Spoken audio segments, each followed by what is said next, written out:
જેતપુર ગત 21 ફેબ્રુઆરી 2017ના રોજ હાર્દિક પટેલ અને ધારાસભ્ય લલિત વસોયાનો કાફલો જેતપુર તાલુકાના દેવકી ગાલોડ ગામે ભોજલ રામ બાપાના દર્શન માટે જતા હતા.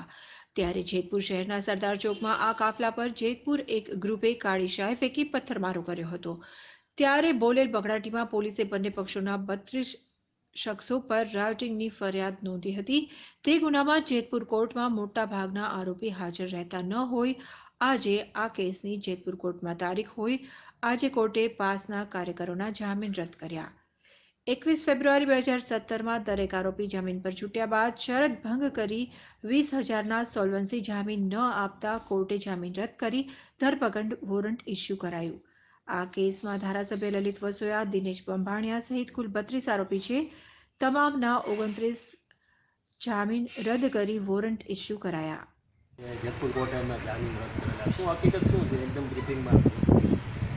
જેતપુરમાં ટોટલ 2 કેસ થયેલા છે. જે આજનો જે કેસ હતો એ 21 ફેબ્રુઆરી 2017નો જે કેસ છે, જેમાં 34 આરોપીઓ છે. આ આરોપીઓને આજની તારીખમાં હાજર થવાનું હતું, જે સાથે જામીનદારોને પણ હાજર થવાનું હતું. પરંતુ જામીનદારો શરત ચૂકથી એમની સોલ્વન્સી કાઢેલી હોવા છતાં પણ કોર્ટમાં પહોંચાડી ન શક્યા, જેને કારણે આ જામીનોને રદ કર્યા કોર્ટે અને એક જામીનદારોને 20,000 રૂપિયા સુધીની પેનલ્ટી કોર્ટે આપેલી છે. એટલે હજી ભરેલ નથી, પણ કોર્ટ ઓર્ડર કરશે તો ભરવી પણ પડશે. એટલે અત્યારે તો બધાને રિલીઝ કર્યા છે. અત્યારે આવતી તારીખ આપવામાં આવેલી છે.